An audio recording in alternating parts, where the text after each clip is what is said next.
aqui. Ah, tá bom. Você me dá um toque? Tá bom. Eu vou fazer isso. Tá no ar?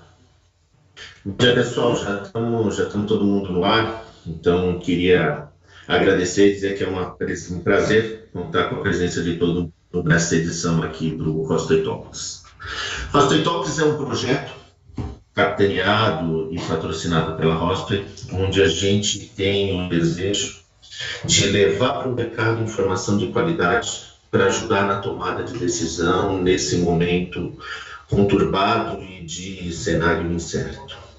Os Rostoi Talks são transmitidos pelo YouTube e pelo Facebook.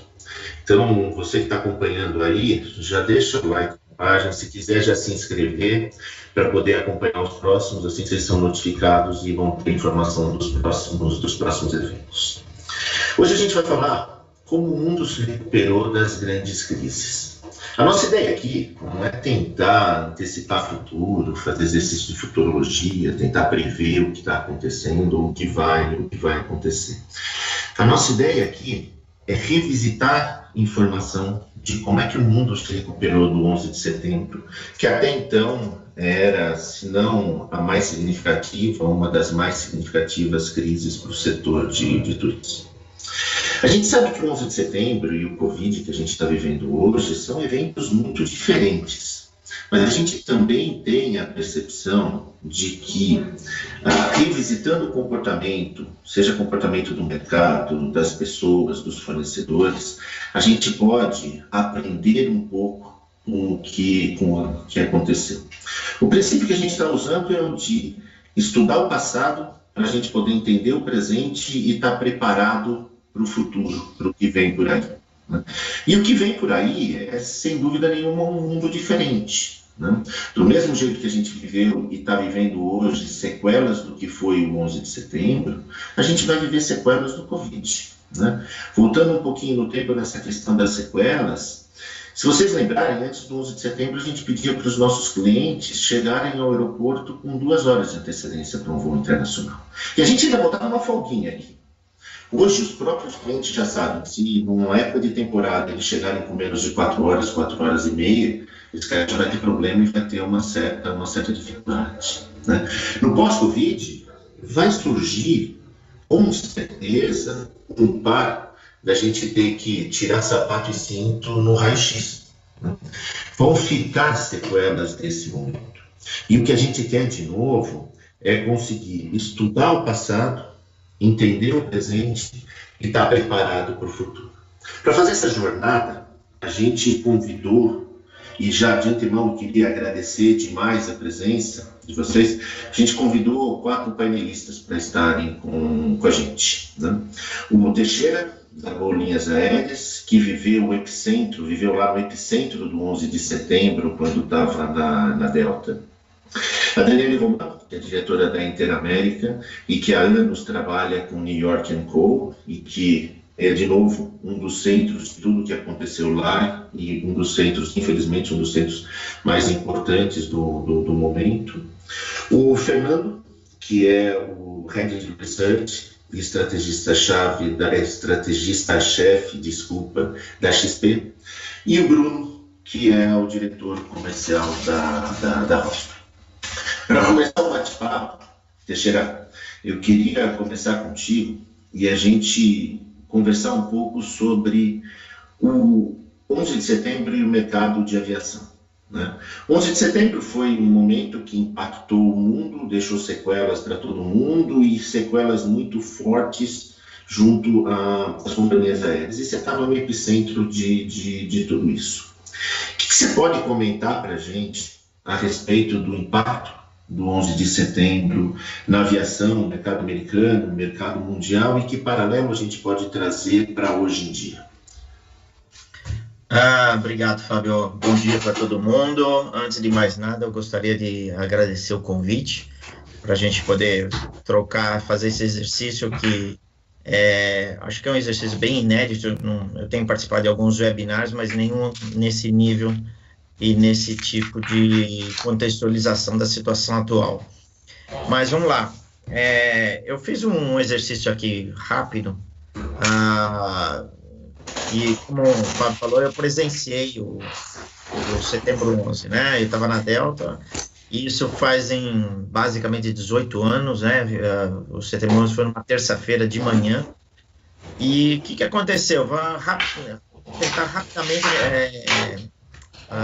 recapitular o que aconteceu.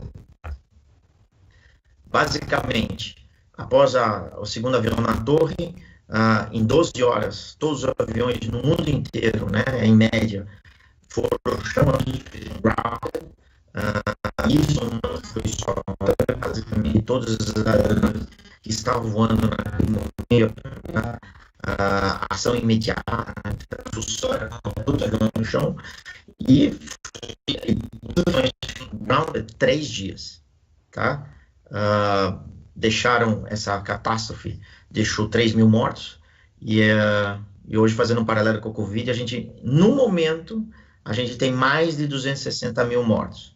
A diferença entre um e outro é que primeiro, foi uma coisa muito localizada nos Estados Unidos, que refletiu na economia mundial. Hoje, o Covid, ele ainda está no processo, é um processo mundial. Pensem que 91% do planeta está infectado, tá? Então, ainda há muito a por vir, a gente ainda está no meio da tempestade. Consequências disso que o próprio Fábio já levantou, foi revista, bagagem de mão, tirar tecido, tirar sapato, tirar cinto, tirar laptop, enfim, faz scanner. Entrou uma coisa que eu acho que poucas pessoas sabem, mas para as companhias aéreas entrou dois processos importantíssimos, que é o CBP, né, que é o Board Protection, que eu chamo No-Fly List e o Terrorism Identities Data Mart, que eram, quando o passageiro faz o check-in em qualquer companhia aérea que voa para os Estados Unidos, essa lista é condensada enquanto o passageiro está voando. O que acontece? Ela é lida, passada em todo o sistema da CIA, FBI, tudo que tem direito, checa quando a pessoa chegou lá, todo mundo já tem a lista de quem é quem. E se tiver algum indício, pelo menor que seja, ele já é colocado, como os brasileiros mesmo falam, vai para casinha. Mas é isso. Aí eu fiz um paralelo com algumas coisas, com questões de as consequências financeiras. Então, vamos lá. No setembro 11, teve 40 bilhões de dólares de prejuízo nas companhias aéreas, só nas companhias aéreas. E não foi 40 bilhões de dólares de uma vez, foi entre 2001 e 2007, tá? Esse 40 milhões foi se restaurando, mas se perdeu nesse período de praticamente 6 anos. E durou 6 anos para serem, digamos, retomar a um patamar plausível, tá? Aí, não sei se todo mundo lembra, a crise de 2008 só derrubou um pouquinho mais, mas demorou mais 2 anos e voltamos a respirar de novo. Para fazer um comparativo, a Covid é 7 vezes maior que o 11 de setembro, e se somado à crise de 2008, aí fica muito maior. A perda hoje nos Estados Unidos, por mês, só de companhia aérea, é 10 bilhões de dólares, por mês. Para você ter ideia, não vou aqui comentar nome de companhias aéreas, mas as companhias aéreas, em geral, perdem 50 milhões de dólares por dia, só queimando caixa com poucos voos e pagando folha e uma série de coisas. A deterioração da situação financeira, se vocês se lembram, naquela época, houve fusões, aquisições, alguns exemplos. A West Air pediu falência, né, o que a gente chama de September 11, Chapter 11, né, capítulo 11. Em 2002, pediu 2 vezes. A United pediu, a Delta, North America, todos pediram. E o que aconteceu no final? Continental juntou com United, Southwest com AirTran, Delta Northwest, Air France KLM, Lufthansa Swissair, né? E hoje o que está acontecendo com a Covid? Deve acontecer, não aconteceu, mas já tem indícios, né? Então, uma EasyJet, uma Norwegian, uma Virgin Australia, todos já pediram o Chapter 11. virão mais, porque os governos têm que ajudar, né? Se não ajudar, não vamos conseguir sair dessa, então vai ter muita falência, e aí é uma bolinha de neve, a coisa vai andando. Lembrando que foi no passado, estou tentando fazer um paralelo, né? A oferta, né, que a gente chama de ESM, né? Assento por milha voada, ela no setembro 11, ela caiu 19% se comparada ano sobre ano. Então, entre 2000 e 2001, naquele mesmo momento, tinha 19% a menos de assentos mais vazios, tá? O que tem hoje? Hoje a gente tem 71% de assentos totalmente vazios, não estão sendo usados. O mundo inteiro tem 32 mil aeronaves, sendo que só 6 mil estão em operação. No Brasil, não preciso nem dizer, a gente está em média, com as 3 empresas domésticas, cada uma está com basicamente 50 rotas. O resto está tudo o que a gente chama de grounded, está tudo no chão, tá? Algumas outras empresas, tipo Copa, é 100% no chão, Avianca, 100% no chão, Aerolínea, 100% no chão, e assim vai. Até a Virgin Atlantic está 100% no chão. Então, todas estão fechadas, literalmente, né? E quais são os patamares, as diferenças? O que aconteceu lá no 11 de setembro foi só nos Estados Unidos. E basicamente em Nova York, porque a Dani está aqui também, a gente vai falar. Aliás, Nova York sempre foi o epicentro de tudo, né? É o epicentro do 9/11, é o epicentro do Covid nos Estados Unidos. Nova York tem uma importância ímpar nesse negócio. Mas o que a gente entrou? A gente conhecia o inimigo, né? O inimigo naquele momento era a segurança, né? Após tudo isso que foi tudo. A gente está entrando hoje numa crise sanitária e a gente deve sair ainda com a crise sanitária somada a uma crise econômica mundial sem precedentes. Nada visto, digamos, na humanidade. Nós não temos isso. Hoje o load factor dos voos, comparado uma coisa com outra, a gente tinha menos 11% em 2001 e hoje nós temos menos 69% de load factor. As coisas assim muito cabais os números, né? Uma coisa muito distante, quase uma polarização, né? Como eu tinha dito, aquela crise durou 6 anos, de 2001 a 2007. Aqui, essa vai ser a grande diferença.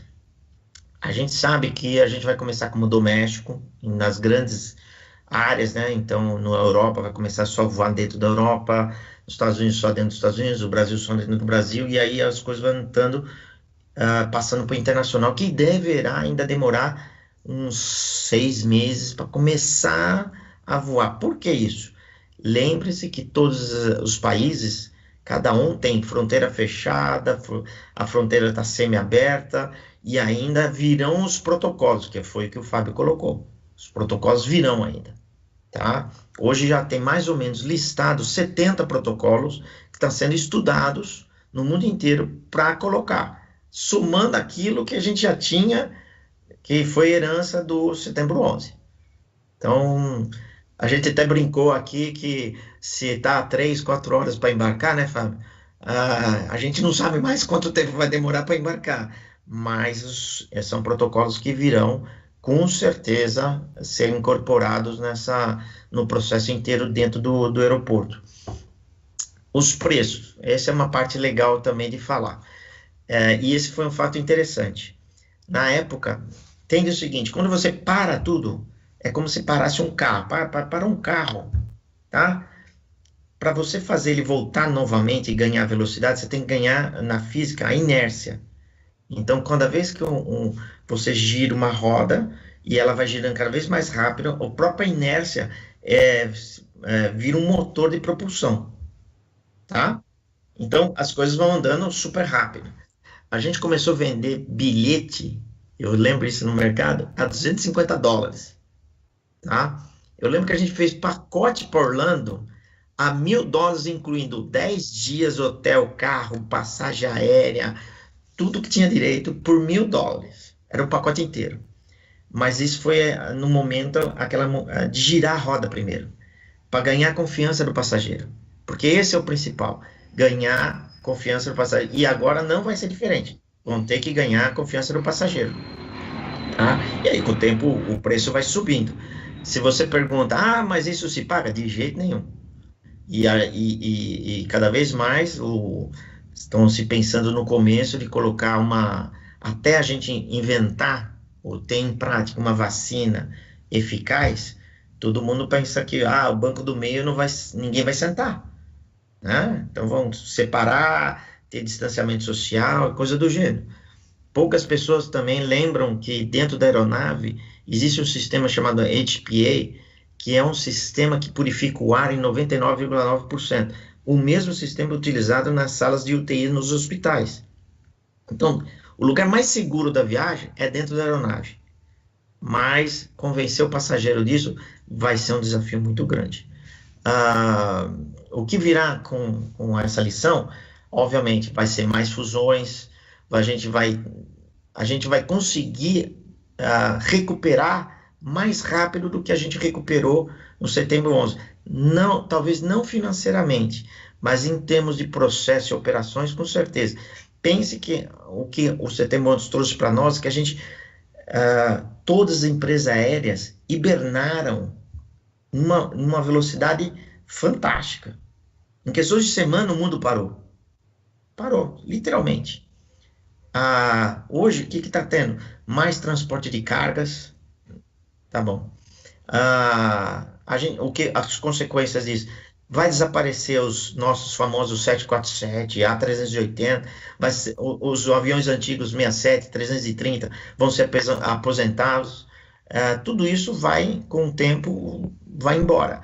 Vão modificar os aeroportos, por exemplo, Gatwick não vai ser utilizada no momento, eles vão usar só o Heathrow para baixar custos. Então, tudo isso vai focar em custo. E para a gente fechar, o que a gente na Gol estamos fazendo, né? A gente já, desde segunda-feira, já tinha colocado o uso obrigatório de máscaras, né? Como uma medida obrigatória, não só para a tripulação, mas todos os passageiros, enfim. A implementação de medidas dentro do voo, a gente pensou toda a jornada do cliente dentro do voo, a compra online, o check-in com o aplicativo, a gente está forçando muito a pessoa não ir no check-in e sim fazer o aplicativo, que é muito mais rápido e mais eficiente, sem criar tumulto ou colocar muitas pessoas próximas, né? A gente já está trabalhando testando um safe boarding, para agilizar a higienização da aeronave em todos os pousos de decolagem, conectividades, enfim, tudo isso, e isso é só o começo, ainda vai vir. O que a gente pode aprender com tudo isso? A gente vai ser, em médio prazo, a gente vai conseguir de novo, colocar processo para funcionar. As empresas que passarem por mês de dezembro, consultores estão falando isso, vai sair mais forte, muitos vão ficar, infelizmente, pelo meio do caminho. A gente vai começar a melhorar a eficiência nos protocolos dos aeroportos e vocês vão ter o foco maior em aviões do tipo narrow-body ou com eficiência de custo. Isso turbinas mais eficientes, com menos custosos, etc. O mundo vai ser bem diferente do que a gente tem hoje. Enfim, eu acho que Fábio, eu tentei resumir o máximo possível, fazendo um paralelo entre uma coisa e outra, mas é isso. Obrigado, Teixeira. Eu acho que tá claro. Acho que para gente dar um start nessa nossa conversa, não podia ter tido uma explicação melhor. Daniele, obrigado pela presença. Nova York foi o epicentro do terremoto, dos atentados no 11 de setembro. Né? Logo depois do terremoto, a gente via uma cidade dividida. Metade da cidade estava em chamas, a outra metade estava incrédula, fechada em casa, com medo do que podia vir. E essa foi a primeira vez que a gente viu Nova York desligada da tomada. Né?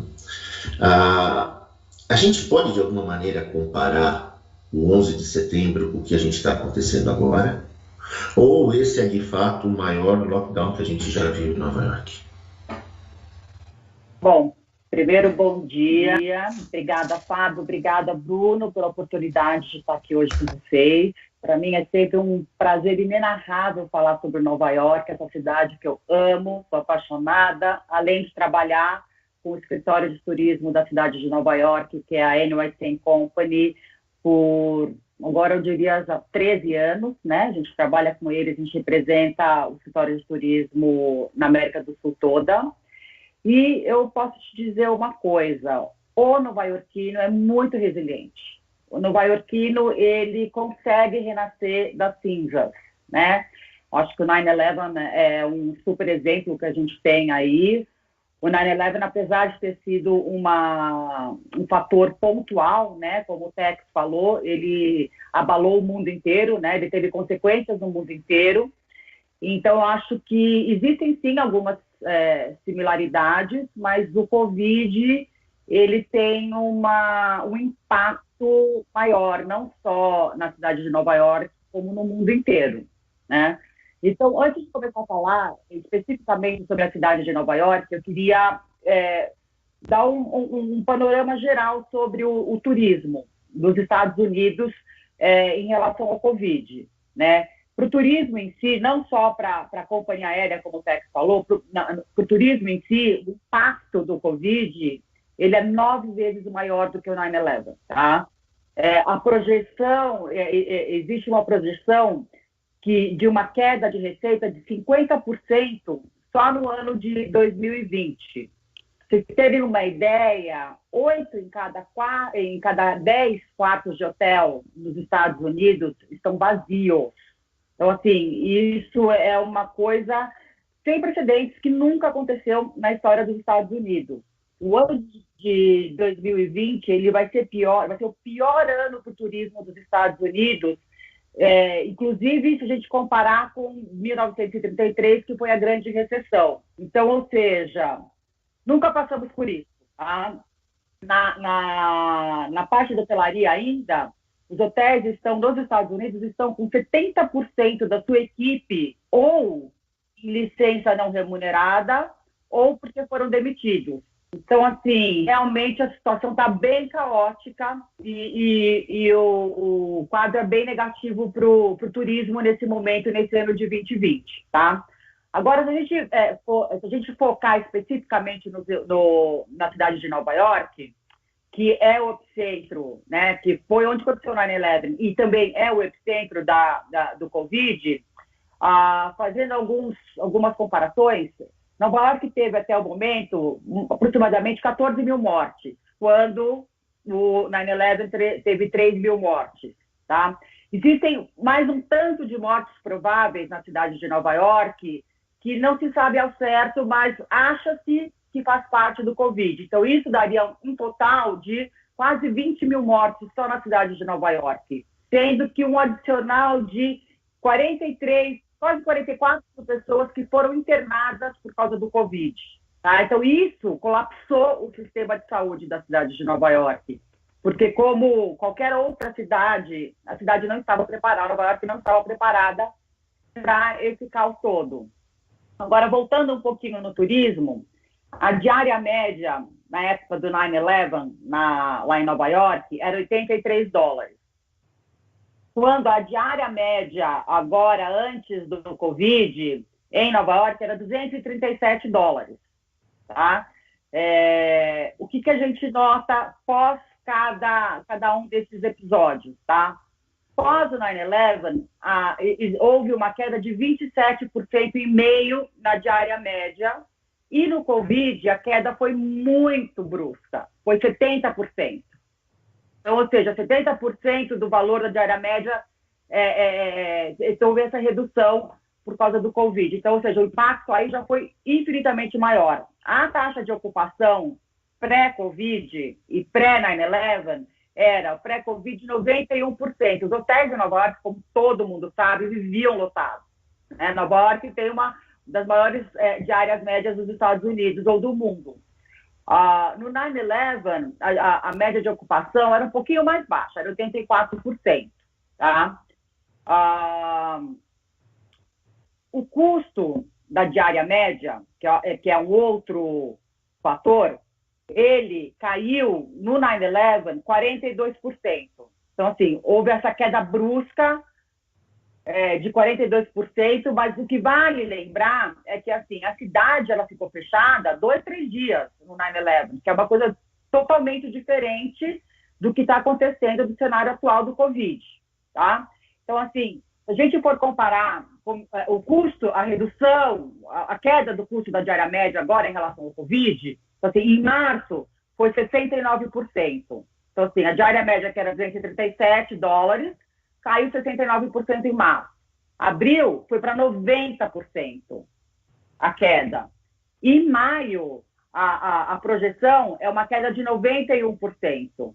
Então, o que acontece? A cidade ela está sendo impactada mais profundamente e por um período mais longo. Então, isso acaba repercutindo de uma forma muito mais drástica para a cidade. Então, a gente pensa assim, mas como é que foi o 9/11? Como é que foi o shutdown? Como é que foi, né? Fecharam os parques, fecharam os shows. Assim, no 9/11, os parques, os shows, por exemplo, ficaram só 2 dias fechados. E quando no Covid, os shows fecharam, os shows da Broadway fecharam em março. Então, fechados até hoje. Então, ou seja, toda uma indústria de entretenimento que está sendo impactada em Nova York.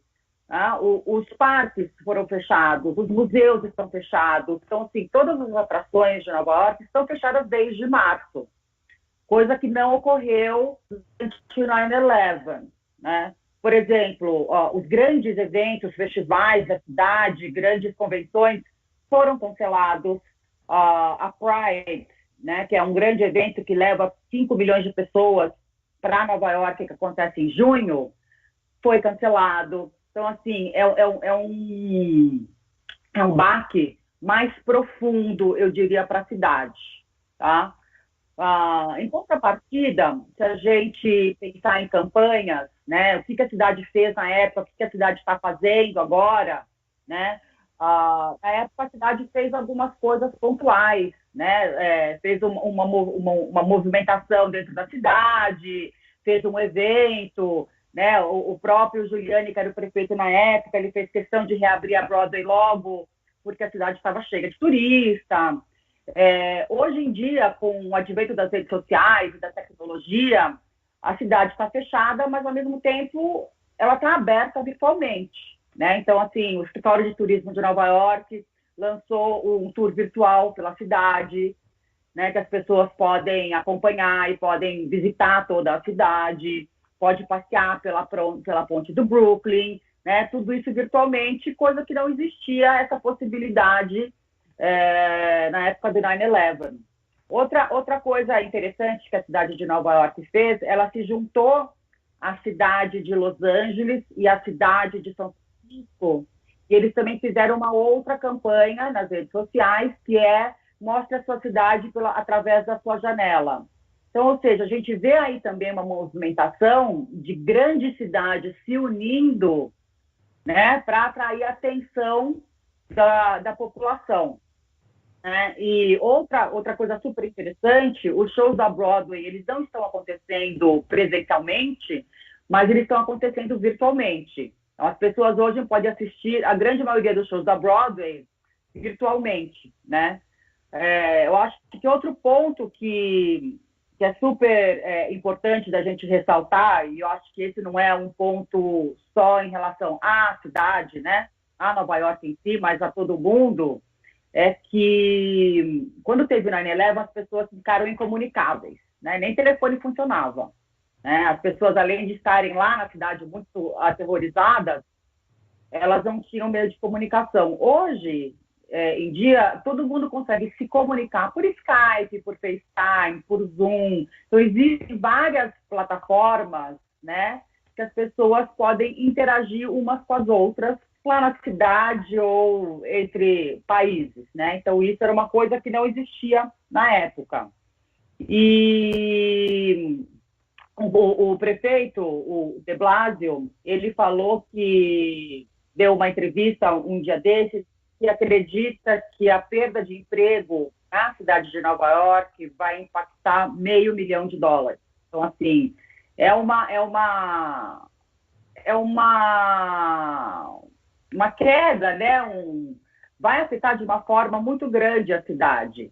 E eu acho que um outro fator interessante é que na época do 9/11 tinha na cidade uma média de 35 milhões de turistas por ano, nacional e internacional. Quando teve o Covid, até 2019, a cidade recebia 66,6 milhões de turistas internacionais, né? A cidade vinha num crescimento há 10 anos que ela batia todos os recordes de turistas, de ingresso de turistas, tanto americano, né, doméstico, como o internacional. Então, ou seja, apesar de tudo isso, né, eu acho que não só Nova York, mas todas as cidades do mundo vai ter o seu tempo, como o Tex falou, o Teixeira falou, de se recompor, né? Eu acredito que aí vai de um ano, não sei, né? Aqui a gente está ponto, você não sabe o que vai acontecer. O Covid cada hora é uma novidade, né? Mas eu acho que sim, é a questão de um ano para os turistas terem a confiança, né, de fazerem viagens internacionais, do turismo em si se recompor. Eu acho que o brasileiro, por exemplo, ele gosta muito de viajar para os Estados Unidos. Nova York está entre as cidades prediletas dos brasileiros. Então, ou seja, começando a conectividade aérea, eu já acredito, e a cidade colocando em prática os seus protocolos, né, que é uma coisa que ela está no momento fazendo, elaborando todos os seus protocolos de saúde, né, eu acredito que o turista começa a ter a confiança para fazer viagem de longa distância. Eu entendo que todas as projeções são para uma retomada de turismo doméstico num primeiro momento. Mas eu acho que vale lembrar aqui que o turismo doméstico aqui no Brasil ele é muito caro, né? Viajar dentro do Brasil é muito caro. Então, assim, eu acredito que se a malha aérea voltar, isso até o Teixeira pode dizer se eu estou errada ou não, se a malha aérea voltar e se o turista, o brasileiro sentir confiança no destino para onde ele gostaria de ir e viajar para os Estados Unidos ou para Nova York estiver mais barato do que viajar dentro do Brasil, eu acredito que o brasileiro opte por fazer uma viagem internacional, mesmo com o dólar estando onde ele está. Bom, eu acho que, assim, mais ou menos essa é a minha contribuição. E eu acho que, assim, o que vale deixar registrado aqui é que o novaiorquino, a cidade de Nova York, quando a gente menos esperar, vai estar bombando, cheia de atração, cheia de gente na rua, com a Times Square lotada.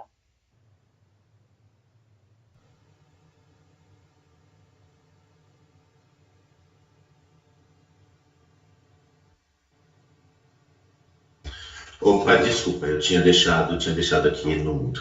Daniele, obrigado pela explicação.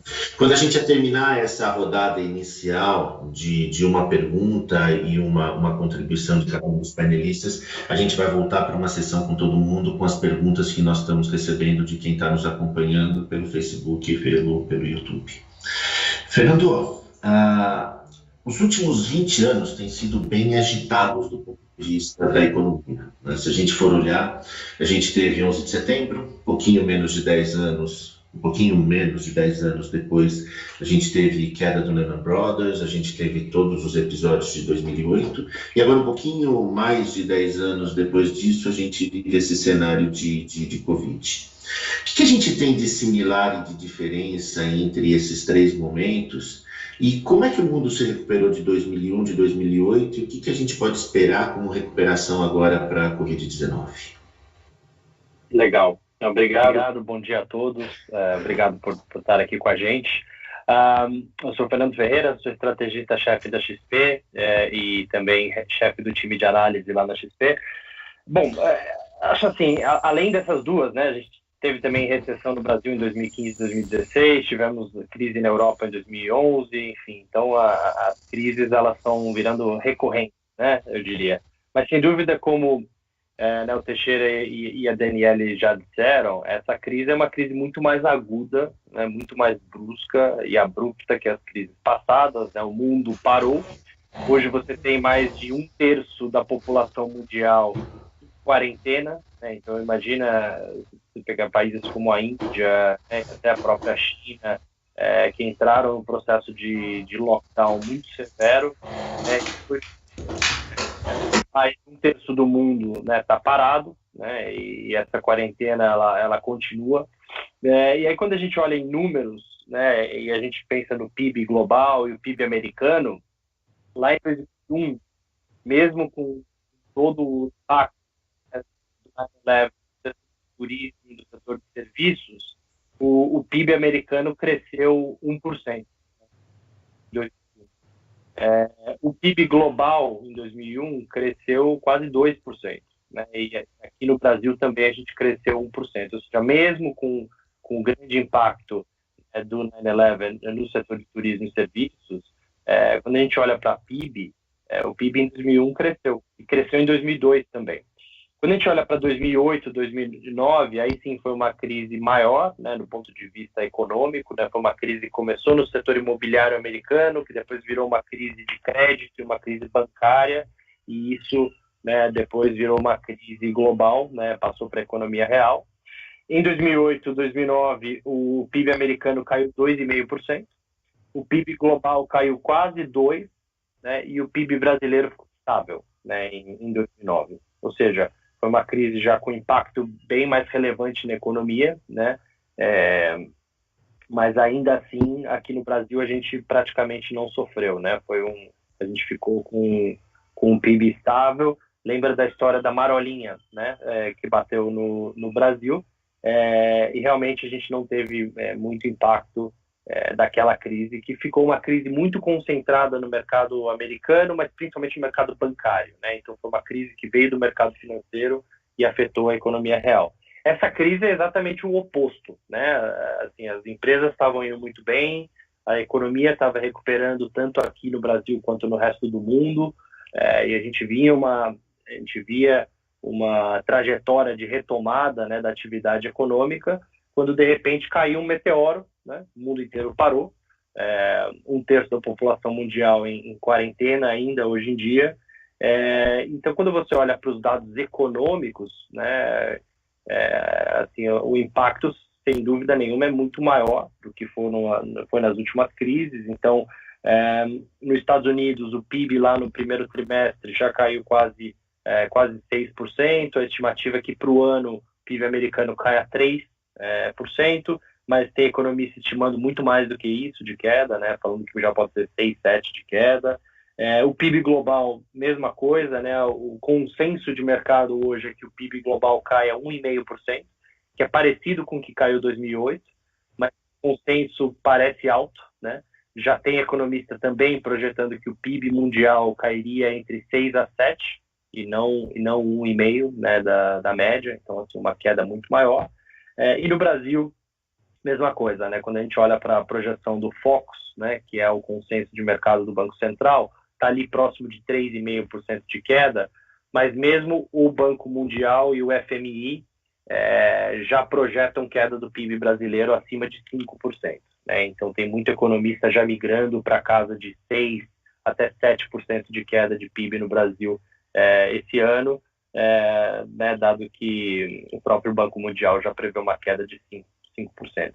Só que acho que, dito isso, né, eu concordo com o Teixeira que a recuperação ela também parece ser um pouco mais rápida do que as crises anteriores, porque a crise de 2008 ela foi uma crise que foi principalmente uma crise de alavancagem, né, e muitas empresas quebraram, pessoas quebraram. E quando você para sair de uma dívida, para sair de uma crise de endividamento, demora muito tempo, né? Porque as pessoas ficam muito receosas, elas demoram a voltar a gastar. É uma crise que demora até a gente voltar ao normal. Na crise atual, o que a gente viu na Ásia, né, o exemplo que a gente tem na Ásia, é que na China, por exemplo, enquanto em fevereiro a atividade econômica na China estava, na maioria dos setores, estava mais ou menos 50% do normal, no final de abril, né, a atividade já tinha voltado para 80%, 85% do normal. É óbvio que alguns setores recuperaram muito mais rápido que outros, né? O setor de turismo e serviços, sem dúvida, está entre os setores que estão recuperando muito mais lentamente, né? Porque, como a Daniele falou, as pessoas têm medo, têm receio de sair de casa. Então, mesmo que o governo chinês já liberou que as pessoas saiam de casa, que as pessoas voltem a trabalhar, o que a gente tem visto é que o consumidor chinês ele tem saído de casa para fazer o essencial, né? Ele vai trabalhar, ele vai comprar comida e volta para casa, né? Ou seja, os restaurantes ainda estão vazios, shopping ainda estão com 70% só da capacidade.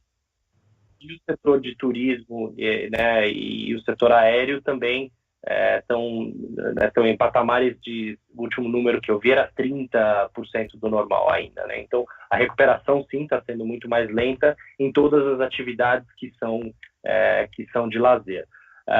Então, assim, do ponto de vista econômico, né, a recuperação, ela parece, sim, ser mais rápida do que crises passadas, porque uma vez que você volta à economia, várias atividades vão voltar a ligar, né, mais rapidamente. Então, você vai ter um nível de recuperação relativamente rápido. Só que a grande discussão, o grande debate que fica hoje em dia é quais os impactos de longo prazo, né, que vão ter esse mundo pós-Covid. Né? Um desses impactos de longo prazo é realmente a mudança de hábito, né, das pessoas. Então, se as pessoas vão deixar de viajar a lazer, eu acho que não, né? Eu acho que uma vez que tivemos uma solução médica, né, que os médicos falarem, olha, podem sair de casa porque temos uma vacina ou temos um tratamento que funciona, as pessoas vão querer voltar a viajar, né, vão querer voltar a sair de casa. Acho que isso não muda. O que pode sim mudar é essa questão do home office, né, essa questão do uso da tecnologia. Por exemplo, essa reunião que estamos fazendo aqui, né, tem muita empresa que tem uma sede, né, e tem as suas filiais em cada cidade, e quando vai fazer reunião mensal, reunião trimestral, traz todo mundo para a sede para fazer a reunião ao vivo.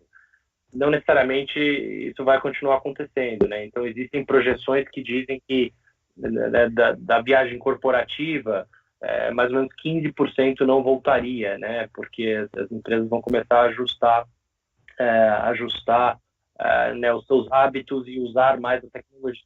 Até na própria XP, a gente se adaptou muito rápido, a gente migrou muito rápido para o home office, né? Porque a gente teve o segundo caso de coronavírus no Brasil. Então, a gente acabou sendo pioneiro aí nessa questão do home office por necessidade, e acabou dando muito certo. Hoje a gente tem 98% dos funcionários em casa, e a empresa está funcionando muito bem, né? O Guilherme Benchimol, ele até disse que está funcionando até melhor do que quando a gente estava todo mundo no escritório. As pessoas têm trabalhado até mais, né, de casa do que trabalhavam antes, a produtividade melhorou. Então, existem discussões já, né, o próprio JP Morgan anunciou isso, que não vão voltar todos os funcionários para o escritório, porque vários funcionários já vão fazer home office, né, e pelo menos alguns dias da semana. Então, várias empresas já começam a discutir isso, né, de ter uma parte dos seus funcionários em home office, né, no pós-coronavírus. Isso, sem dúvida, vai impactar, né, o viajante de negócios, né, então o setor hoteleiro, o setor de restaurantes e catering, né, e o setor aéreo, no sentido de qual vai ser essa demanda do viajante de negócios, né, no pós-coronavírus. Mas, como eu falei, do ponto de vista, né, econômico, a gente deve sim ver uma recuperação relativamente mais rápida, com uma queda muito mais brusca, né? A queda sem precedentes, como a Daniele falou, sem dúvida, a gente nunca viu números tão grandes, né, de impacto de PIB, impacto de emprego, etc. Agora, tinha uma das suas perguntas, Fabio, que era a questão quais são as respostas, né, que a gente está vendo dos governos e dos bancos centrais. Acho que esse é um outro fator que nos traz otimismo, tá? Porque nas crises anteriores, principalmente a crise de 2008, os bancos centrais e os governos, eles demoraram demais a agir, né? Eles deixaram a Lehman Brothers quebrar, deixaram a Bear Stearns quebrar, e isso acabou exacerbando demais a crise, né?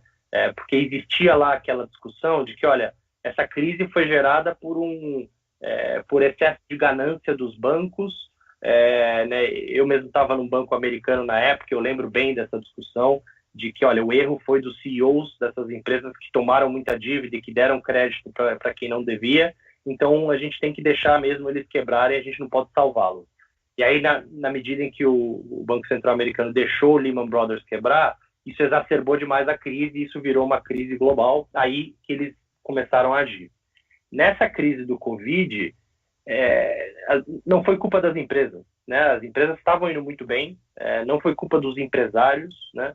Foi o governo que pediu para as pessoas ficarem em casa.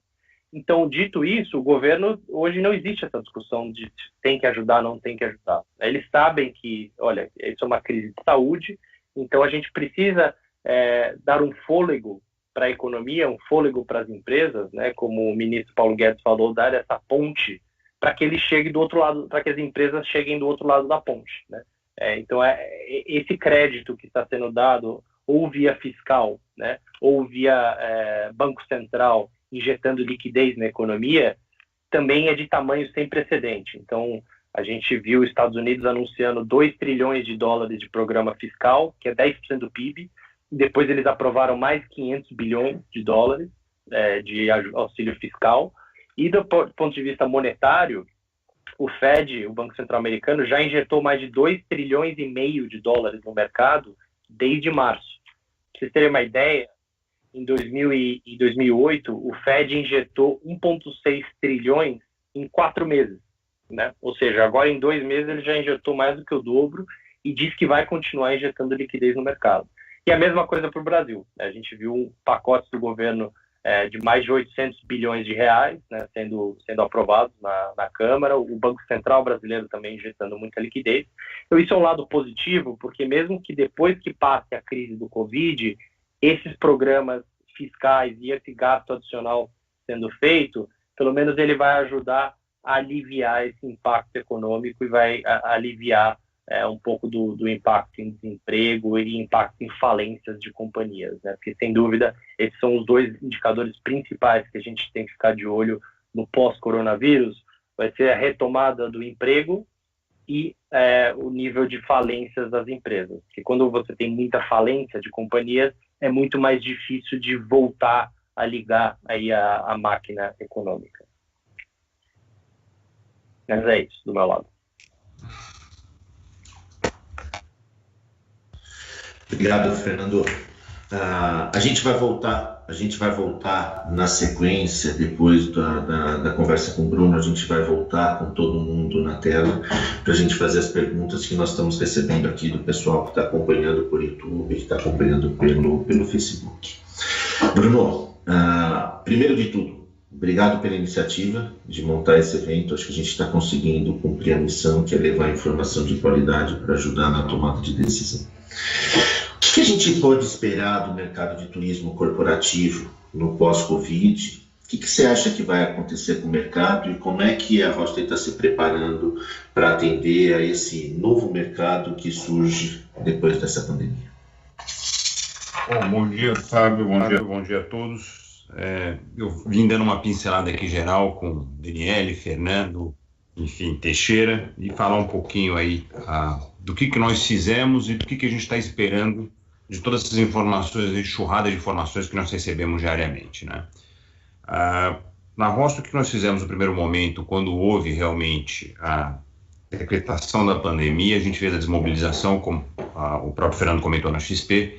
Hoje, no período de 10 dias, nós fizemos a desmobilização de todos os funcionários, colocamos eles em home office, trabalhando remotamente, e a primeira preocupação que foi tida foi realmente a questão de saúde, né? Que era não ter todas as pessoas no mesmo ambiente de trabalho. Foi feito depois disso também A gente sabe, como o Fernando disse também, uma adaptação hoje home office, né? Vai voltar, não vai voltar, se todos voltam, enfim. A gente sabe que culturalmente, por mais que você esteja pronto tecnologicamente para poder estar trabalhando de casa, nem sempre você tem alguns problemas que podem estar surgindo, como o distanciamento das equipes, a comunicação e outras coisas. Então, a gente fez um trabalho interno grande, com algumas ferramentas também de trabalho para que essas pessoas pudessem estar interagindo mais e não perder aquele contato diário que se tinha quando nós estávamos todos dentro do mesmo ambiente de trabalho, né? Foi um êxito muito bom, nós não tivemos nenhum caso de contágio dentro da Hoster, e hoje nós trabalhamos 100% na operação com todos os funcionários em home office. Obviamente, também pegando o gancho de mudanças para o futuro, nós já estamos analisando as pessoas que de repente não têm necessidade de estar todos os dias dentro do escritório trabalhando, ou que vão ter uma qualidade melhor de vida trabalhando remotamente e que não comprometam o trabalho. Outro ponto importante também que a gente fez foi uma adaptação a essa, como eu tinha dito, nem todos tenham culturalmente ainda a questão do home office, né? Nós não estávamos preparados para isso, uma mudança tão brusca como houve. Então foi feito toda uma parte de manual para esses funcionários poderem estar trabalhando e uma adequação desses trabalhos, né? Falando um pouquinho do que a gente está vendo hoje, né? Então, a gente brinca algumas vezes que a gente muda de opinião durante o dia 3, 4, 10 vezes, né? Com tantas informações que chegam, né?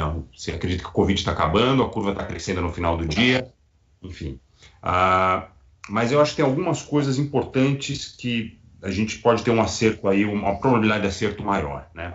Dentre elas, quando a gente fala de viagem corporativa, a gente acredita numa retomada sim.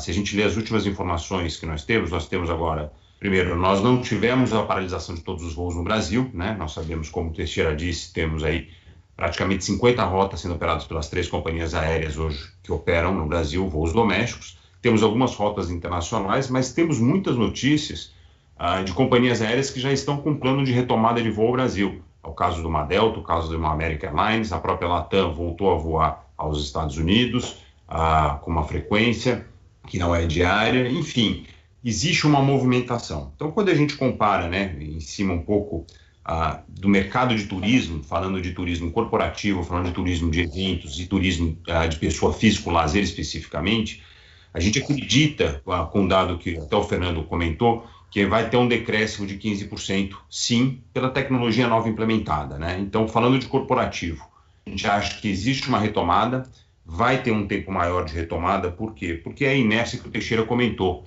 né? Você não põe o avião para voar no dia seguinte, já começou a vender, tem todos os assentos vendidos e bola para frente. Então, a gente acha que essa retomada, no momento em que acontecer a implementação de novas rotas, o corporativo precisa voar. Muitas vezes vai ser substituída, sim, aquela questão, por exemplo, daquela reunião que você ia somente para bater um papo, para tomar um café, ou algumas substituições no nível maior da empresa. Quero dizer, um cargo maior. Mas a gente acredita que essa retomada hoje, até pelo Brasil, uma característica do Brasil geográfica e das dimensões que nós temos, existe essa locomoção que vai ser necessária ser feita. Então, a gente está acreditando nessa retomada. Quando isso vai acontecer? Enfim, é o grande mistério. Mudanças que vão estar acontecendo. A gente tem toda a certeza que, do mesmo jeito que os protocolos, depois de 11 de setembro, foram para o lado da segurança, nós teremos uma série de protocolos, não somente pela parte aérea, mas pela parte também de eventos, na parte de hotelaria, como a Daniela falou, que vão ser implementados, já estão sendo implementados. Mas a gente acredita que, enfim, tudo vai se acostumar a um nível global, e isso vai estar sendo o nosso passageiro, o nosso cliente, ele vai estar se acostumando com isso. Então, falando um pouco de retomada, eu acho que o corporativo retoma no primeiro momento. Eventos, existe uma substituição, sim, por novas tecnologias, como o Fernando falou, webinar. Hoje a gente participa de 10, 15, 20 por dia, com diversas informações, calls. Nós aprendemos a fazer calls hoje o dia inteiro, passamos o dia inteiro em call. Então, eu acho que existe, sim, uma substituição, mas não uma extinção. E o lazer, obviamente, é a confiança que a Daniele falou. A partir do momento que o passageiro estiver confiante que ele pode viajar em segurança, seja sanitária, seja com segurança, no tema de seguridade mesmo, eles vão estar retomando esse tipo de processo. O que eu acho de retomada? Uma das ações até que a Rosper fez, que eu acho que foram bem interessantes e deu um impacto legal no mercado. Nós criamos um banco de talentos Por quê? Porque nós acreditamos que, primeiro, diante de toda essa crise, e a gente sabe que o setor de turismo, principalmente agências corporativas, foi altamente impactado, haverá e houve uma dispensa de funcionários muito grandes. Então, o que nós fizemos há praticamente 30 dias atrás, nós criamos um banco de talentos em que a pessoa hoje, por mais que nós não tenhamos a necessidade de contratação, nós queremos ter essas pessoas já aptas a ser contactadas e colocá-las em movimento assim que a inércia das companhias aéreas, dos hotéis voltarem a funcionar e operarem, né? E sobre preço, né, que eu acho que é uma das grandes perguntas que todos hoje fazem, como é que é o preço? Vai voltar mais caro o bilhete? A hospedagem volta? A gente falou que, enfim, temos 50% de vacância hoje nos hotéis de Nova York. O meu palpite, e é palpite novamente, é que a gente vai entrar numa retomada com uma demanda mais forte do que a oferta, até pela questão da inércia que o Teixeira falou. Então, eu acredito que nós teremos, principalmente ao mercado corporativo, preços superiores aos aplicados pré-Covid, né? Realmente, nós vínhamos hoje, em 2020, num ano muito bom para o setor turismo corporativo, eventos, e houve uma freada brusca em relação de um dia para o outro, de uma semana nós paramos totalmente qualquer tipo de operação. Hoje, quem está se locomovendo ou é por necessidade da profissão, que são médicos ou pessoas da saúde, ou são pessoas que efetivamente precisam estar se locomovendo porque precisam estar em campo, né? Altos executivos, né, o Fernando mencionou, vão estar nas suas casas e acabam não tendo, usando a tecnologia, porque não é um trabalho que necessite estar presencialmente lá. Acho que um ponto importante para eu finalizar e até abrir um pouco para as perguntas, que eu acho que é bem interessante, a gente tem acompanhado os países da América Latina, né? Nós temos operações dos 5 principais países da América Latina, e cada um adotou uma forma diferente de trabalho. Então, a gente também vai estar muito atento a essa retomada. Então, hoje, a gente tem dados extremos, como, por exemplo, a Argentina, que proibiu até mesmo a venda de bilhetes, né? Você não pode vender um bilhete até 31 de agosto. Você tem casos mais específicos, por exemplo, do Peru, que fechou todos os voos internos e é um lockdown de voo, e agora, a partir do dia 10, agora, eles vão decidir se pode retomar alguma coisa ou não. Casos da Colômbia, por exemplo, em que a Avianca pediu uma autorização também, todos os aviões, não existe voos, os aviões parados, a Avianca pediu uma autorização para poder voltar a voar com alguns voos específicos, também não obteve. E o caso do Brasil, por exemplo, nós temos 50 rotas. Então, a gente também está analisando bastante, porque a gente acha que o momento da pandemia, ela está mais ou menos próximo nesses 5 países. Então, o primeiro que a gente começar a ter algum sinal de retomada e como ela está acontecendo, vai poder ser um guide para que nós também traçamos as nossas estratégias internas, né? E o que a gente aproveitou para fazer? Organizar aquele grande tema que é, às vezes você não tem tempo para organizar a casa interna, né? Então, nós nos voltamos muito hoje internamente para essa parte de recursos humanos, de pessoas, de processos, para que, e obviamente 100% acreditamos que isso vai estar retomando, para que nós possamos ter um processo hoje melhor e oferecer aos clientes um atendimento aí de melhor qualidade, né? Acho que basicamente eu falei de tudo, eu acho que um dos pontos importantíssimos são esses protocolos novos que nós vamos ter que aprender também aprender quais serão e como tratá-los no nosso dia a dia em questão dos voos. Basicamente, Fábio, eu acho que tá tudo respondido. Tá ótimo. Obrigado, Bruno. A gente vai na sequência do que a gente tinha projetado agora para o webinar, nós vamos para uma sequência onde a gente vai trazer perguntas do pessoal que tá acompanhando. Nessa sessão de perguntas, vão ficar os 5 na tela. A gente tem sempre uma pergunta, talvez mais direcionada para um dos painelistas, mas fiquem absolutamente à vontade para trazer suas contribuições em todas as questões, por favor. Teixeira, a gente recebeu muitas questões aqui do pessoal falando sobre layout de aeronave no pós-Covid. A gente tem visto aí um monte de imagem rodando por aí, de aeronave com acrílico no meio dos assentos, ali nos assentos centrais, de assento central virado e tudo mais. O que você pode dizer para a gente a respeito do que as companhias aéreas estão pensando a respeito de layout de assento, ou se isso tudo é alguma coisa que não está no radar nesse momento? Bom, como dizem, né, em tempo de crise tudo é possível, né? As pessoas vão aparecer vários magos tentando apresentar o pulo do gato e coisa do gênero. Como eu tinha dito, de toda a jornada do passageiro, e quando eu falo toda a jornada, do momento que ele chega no aeroporto de embarque até o aeroporto de desembarque, do processo inteiro, o lugar mais seguro é dentro da aeronave. Justamente porque tem um sistema de purificação. Até brinco que é 99,9% em geral, 100% é na Gol, tá? Mas em regra geral, o ar é puro o tempo todo. Então você fala assim, pô, eu vou colocar um acrílico no meio? Não, para que você vai colocar um acrílico? Então coloca máscara, dá na mesma. É até mais, mais interessante. Por exemplo, uma coisa que a gente não... aos poucos a gente vai vendo, né, no dia a dia. Mas, por exemplo, aeronaves que tem, né, e como vai mudar a opinião. Aeronaves que antes da pandemia tinha sistema de entretenimento, certo? Para ele voltar a ser funcional, você já imaginou o trabalho de higienização do sistema? Agora, empresas que não tinham sistema de entretenimento vai ser muito mais rápido. Entendeu? Porque o cara vai vir com o iPad de casa, vai meter lá e vai assistir, vai baixar e vai tocar. Já existem outras ideias, por exemplo, de aproveitar, do mesmo jeito que a gente está tendo aqui, o cara vai poder voar fazendo conferência. Entendeu? Então, ideias vão aparecer. Mas, como falou, a gente só vai estar seguro, absolutamente seguro, o dia que alguém falar assim, ó, tá aqui a vacina, tem vacina para todo mundo, e quando eu falo para todo mundo, é o planeta inteiro. E o que eu acredito que vai acontecer é do mesmo jeito que existe o protocolo antiterrorista, vai existir um protocolo sanitário. Então, eu acho que dentro do seu passaporte, que já existe, vamos combinar, países que a gente precisa tomar injeção, vacina de febre amarela, você tem que provar, né? O mesmo papelzinho que de febre amarela vai estar lá anti-Covid. Então, praticamente, para você entrar num país ou outro, eles vão exigir esse tipo de documentação. Aí eu estou falando assim, de várias informações, é o meu palpite, o que eu acho. Eu acredito muito nessa questão que você... Opa, fica à vontade.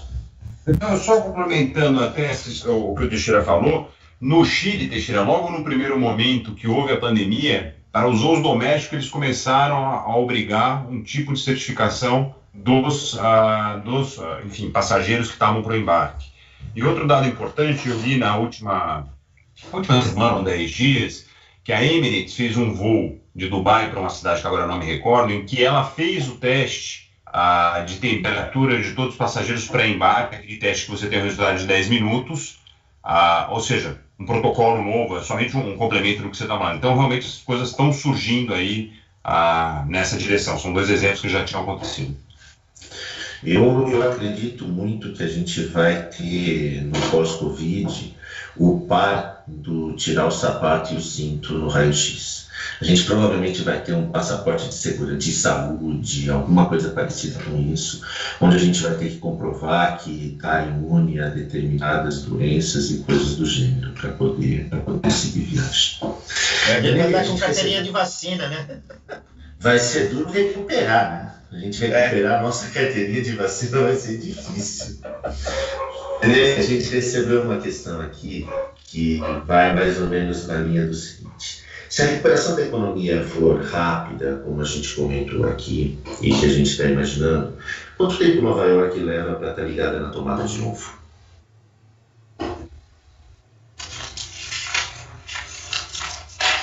Seu microfone está desligado. Pronto, desculpa.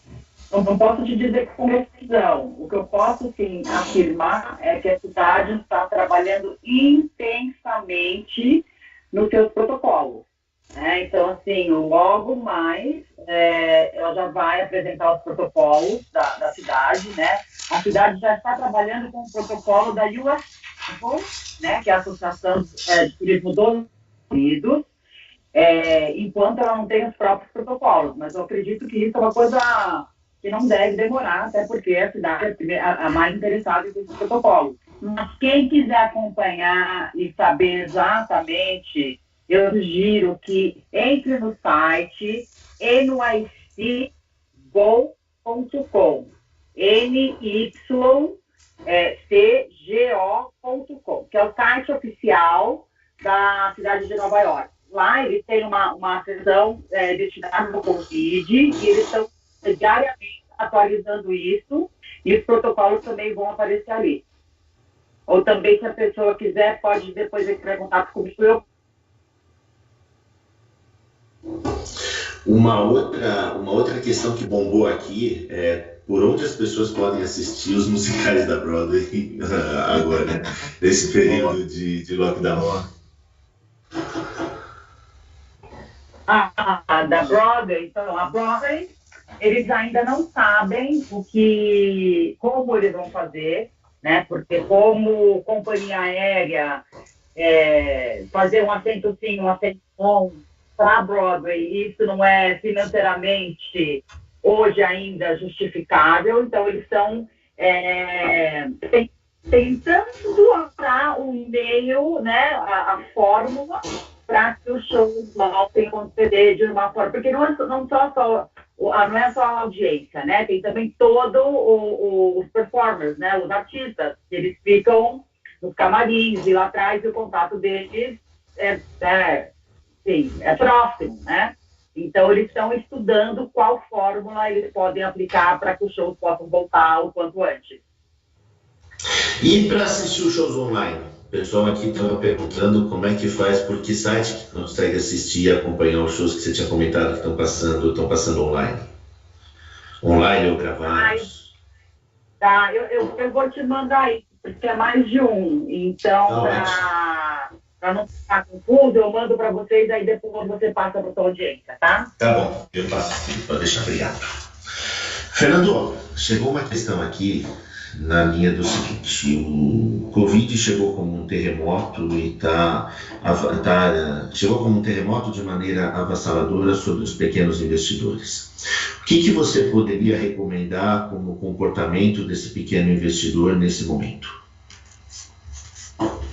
Olha, a recomendação principal, inclusive, né, a gente teve uma decisão inesperada do Copom ontem à noite, né, cortar a taxa Selic em 75 pontos base, né, para 3%, e disseram que vão cortar de novo na próxima reunião, né, num corte que pode ser até o mesmo valor, de 75 pontos base, ou seja, a taxa Selic chegaria a 2,25 em junho.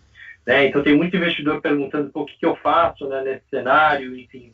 Eu acho que assim, a primeira resposta mais importante é continuar tendo uma carteira de investimento diversificada, né? Então, o não colocar todos os seus investimentos na mesma cesta continua sendo muito valioso, né, nesse momento. Então, muita gente, por exemplo, pergunta sobre o dólar. O que eu faço com o dólar? O dólar está 5,80, eu compro o dólar agora, eu espero. Então, assim, a mensagem que eu tenho no dólar é: não sejam torcedores do dólar, né? Assim, não fiquem implorando para o dólar cair. Você sempre tem que ter um percentual do seu portfólio. Se você é uma pessoa que ama Nova York, né? Como eu também, eu morei 5 anos em Nova York, eu amo aquela cidade.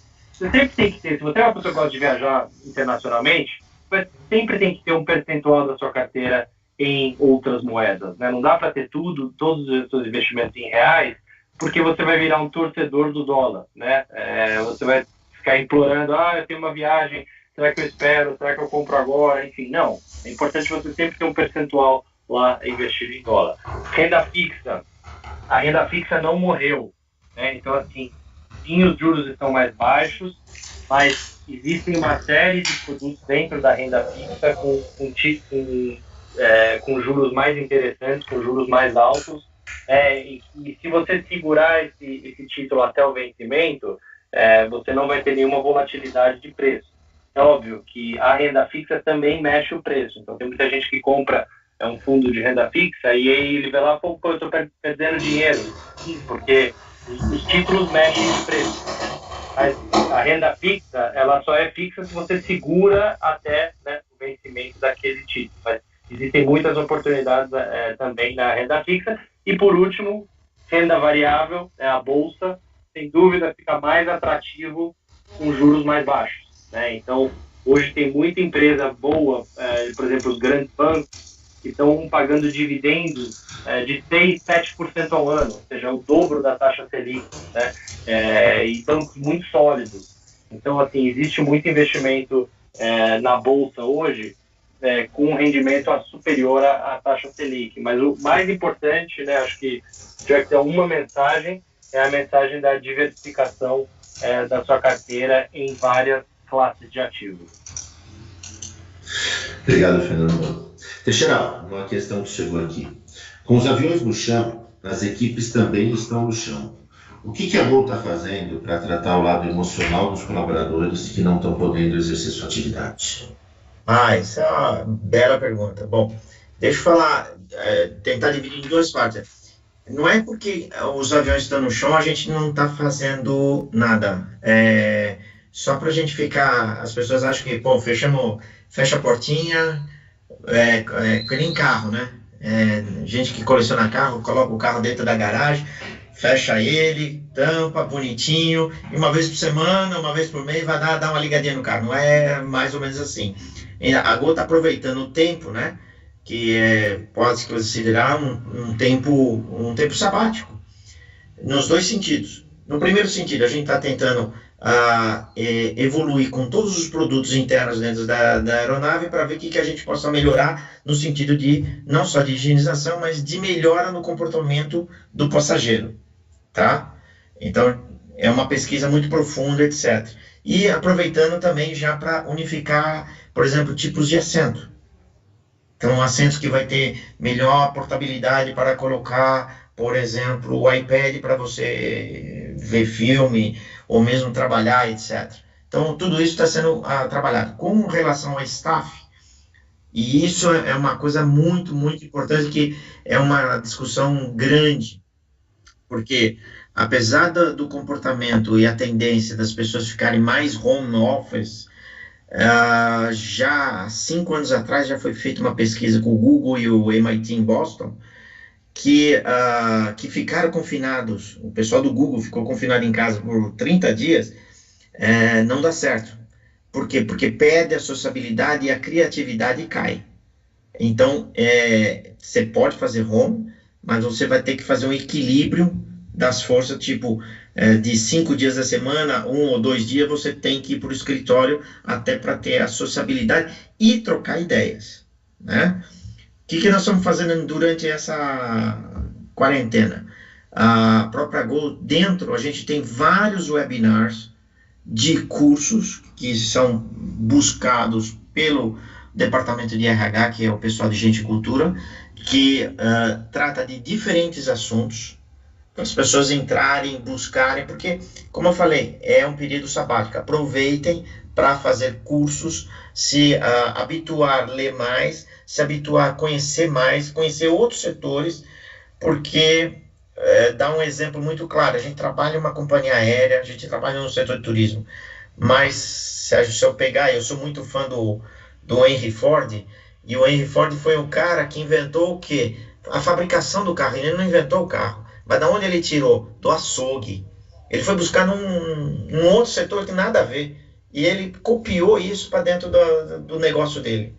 Então, é o momento da gente buscar, pesquisar outros setores, porque daí que vão surgir as ideias, e aproveitar esse momento. Então, a Gol incentiva muito o funcionário e tem uma cultura muito forte dentro da empresa para que isso aconteça, e o presidente incentiva demais esse tipo de conduta. Então, isso trabalha muito com a saúde mental, né? Deixar a pessoa trabalhando 24/7.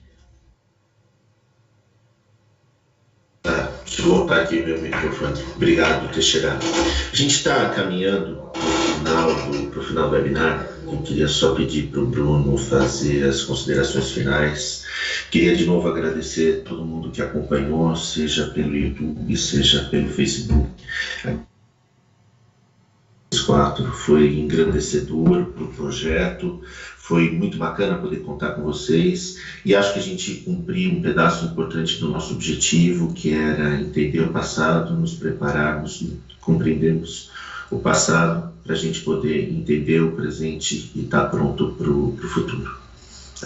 Obrigado a todos. Bruno, se você puder fazer o encerramento. Quero agradecer a Daniele, o Fernando e o Teixeira mais uma vez.